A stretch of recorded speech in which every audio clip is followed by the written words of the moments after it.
We're here to understand power, but really, we're here to understand the predictable pattern of its collapse. What looks like total chaos is actually exposure. These aren't just random events spiraling out of control. This is a pattern. It's what happens when a ruler loses control of the story. See, Donald Trump isn't unraveling because he lost control of events. He's unraveling because he lost control of their meaning. And this is the event that lit the fuse. A single death that just refused to stay quiet. A death that refused to be obedient. Think about it. The real crisis for Donald Trump isn't the violence itself. Regimes use violence all the time. No, the crisis is that the violence became visible. And once you see something like that, it cannot be unseen. Once the story is lost, it's gone for good. This is a war over meaning. Now, to really understand this collapse, we have to dust off an ancient playbook, because it turns out there are rules for using force, and breaking them, well, breaking them has consequences that have toppled rulers for centuries. So the secret to Machiavellian power is what's called legitimacy. And you have to understand that legitimacy is incredibly fragile. It doesn't rest on armies or weapons alone. It rests on a public belief, basically an agreement that the ruler's force is necessary. The second that belief shatters, the entire foundation of power begins to crack. Machiavelli laid it all out, crystal clear. For cruelty to work as a tool of the state, it has to be done quickly, decisively, and, this is the most important part, out of the public eye. It's a brutal, cold calculation. The goal is to install fear, but without creating widespread hatred. The killing of Alex Pretti violated every single one of those rules. It wasn't swift, it wasn't decisive, and critically, it was the exact opposite of unseen. The failure couldn't be clearer.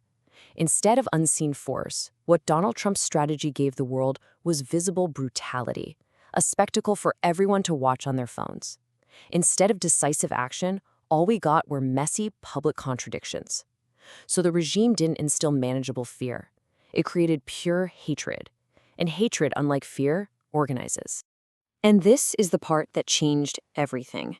The official narrative, that Alex Pretti was a dangerous threat, a gunman, it had one fatal weakness. It could be instantly destroyed by undeniable visual proof. The story machine cranked into gear, but it was too late. The truth was already on everyone's screen. You see, the video didn't show a threat. It showed a man being stripped of his weapon before he was shot. It transformed the victim from a supposed enemy of the state into a symbol of its cruelty. And for any ruler, that is a far, far more dangerous image. Once that belief is broken, the doubt begins to spread, and it moves fast. It goes from the streets to the boardrooms to the stadiums and right into the halls of power. It's like a contagion that no amount of authority can stop. And just look how quickly the pillars of society started to shake. Day one, corporate power steps in, condemning the act not on political grounds but on moral ones. Then, just 2 days later, culture follows. The silence in those stadiums spoke way louder than any protest. And by day 5, the political establishment, the old guard, starts framing this as a moment of historic judgment. Faced with all this, Donald Trump didn't pivot. He doubled down. Those rants about immigration and ballrooms and football, they weren't distractions. They were symptoms of deep weakness. A ruler who has lost the story just speaks to fill the silence, but the words only get louder as the meaning gets thinner. But the most damaging blow, the one that really crippled the regime, came from within. It was an ideological contradiction so massive that it fractured his own base of support. This right here was the fatal error.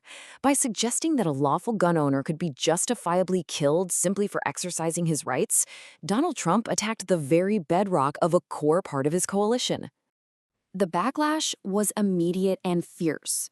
A pro-gun rights administration was now, in effect, arguing that legal gun possession was a justification for execution. This wasn't just a misstep, it was an ideological implosion. The total confusion at the top created panic and distrust among his most passionate supporters. And the numbers? Well, the numbers prove the collapse. Only 1 in 5 people actually believed the official story. That means 80% of the country, 80%, rejected the justification.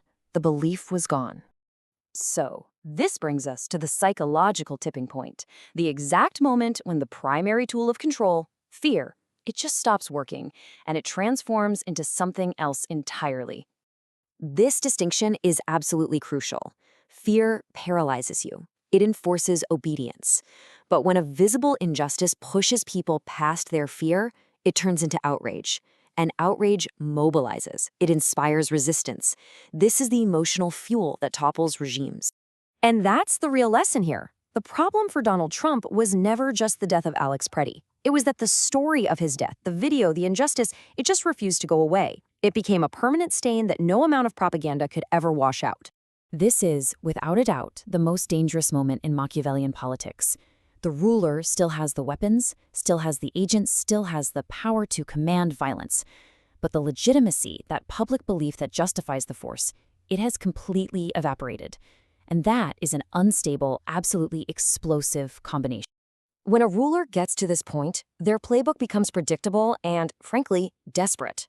They escalate force against their own citizens. They invent foreign enemies to try and distract everyone. Or they start sacrificing their own allies to try and appease the public's anger. These are not signs of strength. They're the last moves of a power in decay. And so, we're left with this chilling question. When a ruler's authority has vanished, when fear is no longer enough to keep people in line, what comes next? History shows us that leaders in this position rarely, if ever, back down, which leaves only one path forward: